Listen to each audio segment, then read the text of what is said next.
त्रिपुरा विधानसभानि केरंग तंगमानि हाइके खरकसा बरक एडमिनिस्ट्रेशननि सामुंग काइनि पोस्टना हारिमानिया फियाबा दीपक Majumdar MLA एमसीनि mayor अंगै सामुं खलाय तंगो आबो हाइनो कक सिलसामुं तिसावै party मुंनो बेलेग सेजामानि कक साका सीपीआईएम कक तिसालो मेलरमानि सीपीएम तांगनो काइसा कक थुमपान्दा खलाय सीपीएम ने हास्ते तांफां जितेन्द्र चौधुरी साका त्रिपुरा विधानसभानि केरंग तंगमानि हाइके खरकसा बरक एडमिनिस्ट्रेशननि सामुंग काइनि पोस्टना हारिमानिया फियाबा दीपक मजुमदार एमएलए एमसीनि मेयर अंगै सामुं खलाय तंगो हनै आबोनि बागै ओ पार्टी मुं बेलेग सेजामानि कक साका विधानसभानि अपोजिशन लीडर एबा सीपीआईएम नि हास्ते तांफां जितेन्द्र चौधुरी आबो हाइकनो आसालनि कक थुमपान्दा सीपीआईएम नि हास्ते तांफां जितेन्द्र चौधुरी कक सिलसामुं तिसाका वेस्ट त्रिपुरा हांकर सिमिनो 160 रंगनो खलबै रेनानि साकलाय मुं रोजाखा हनै এনএলএফটি টাইগার্স সন্ত্রাসবাদী গ্রুপ তাদের মোকাবেলায় গুরুত্বপূর্ণ ভূমিকা পালন করেছে।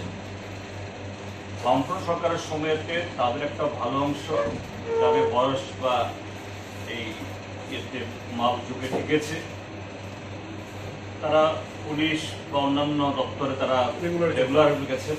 কিন্তু যাদের একটু বয়স বেশি বা সেরকমভাবে শারীরিক মাপদণ্ডে টিকেননি, তারা এই এসপি হিসেবে রয়েছে। এখনো বোধহয় সংখ্যাটা ৫,০০০-এর কম না বা কাছাকাছি কম। তাদের ক্ষেত্রেতেও তারা একটাই রকম কোর্টের রায় পেয়েছেন বলে আপনাদের পত্রিকাতে দেখেছি। এটাও সরকার তাদেরকে দিচ্ছেন না, এই মানে বাড়তি অর্থ দিচ্ছেন। ঠিক তেমনি ত্রিপুরা জুট মিলসের কর্মচারীরা তারা সুপ্রিম কোর্ট থেকে তারাও ভার্ডিক্ট পেয়েছেন, তাদেরকে সেই বর্ধিত হারে তাদেরকে বেতন ভাতা পেনশন দিতে হবে।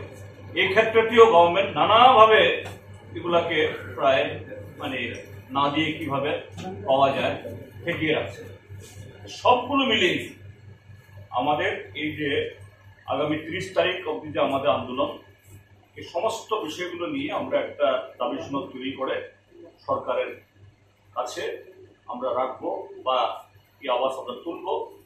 আমাদের আবেদন যে রাজ্যের সমস্ত অংশের যারা সাধারণ মানুষ, যারা এই সরকারের এই সমস্ত নীতির বিরুদ্ধে প্রতিষ্ঠ, সরকারের তলব ধরানোর জন্য, ঘুম ভাঙানোর জন্য তারা আমাদের এই লড়াইয়ে তারা সামিল হবেন এবং সরকারও যেন এই ক্ষেত্রেতে তাদের গণতান্ত্রিক দৃষ্টিভঙ্গি নিয়ে এগিয়ে আসেন। কি আমরা আবেদন করব। আন্দোলনটা স্টার্ট করতে 30 তারিখ পর্যন্ত স্টার্ট করতে 26 তারিখ আমি আন্দোলন থেকে স্টার্ট। এটা আগে বলছিল এই পঞ্চায়েত ইলেকশনে কি কংগ্রেসের সাথে লোকসভার মধ্যে অ্যালায়েন্স করে প্রতিদ্বন্দ্বিতা করার সিদ্ধান্ত নেওয়া হয়েছে কিনা আলোচনা হয়েছে।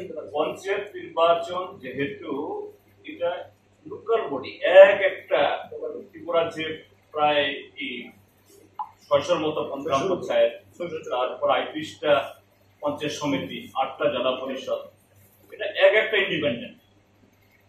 তো এটা সবটাই রাজ্য স্তর থেকে ইয়ে করা সম্ভব না। তো আমাদের মধ্যে এই গণতান্ত্রিক শক্তিগুলোর মধ্যে একটা আন্ডারস্ট্যান্ডিং হয়েছে যে লোকাল স্তরে এই ক্ষেত্রেতে যাতে 100% আসনে আমরা ঐক্যবদ্ধভাবে লড়াই করতে পারি, একটা জায়গায়ও যাতে বিজেপি ফাঁকা না পায়, সেটা সুনিশ্চিত করার জন্য ইতিমধ্যেই ব্লক লেভেলে, জেলা লেভেলে এই আলোচনাগুলি হচ্ছে এবং আশা করি যে লোকসভা নির্বাচন যেরকম ভাবে আমরা ঐক্যবদ্ধভাবে আমরা লড়েছি, এই ক্ষেত্রেতেও এটাও গণতন্ত্র পুনরুদ্ধারের অন্যতম একটা অঙ্গ। তাদের এই ক্ষেত্রে আমরা এটা বজায় রাখবো। তাহলে আমরা বলতে পারি যার যেখানে শক্তি বেশি সে ওই জায়গায় প্রতিযোগিতা করবে। নিশ্চয়ই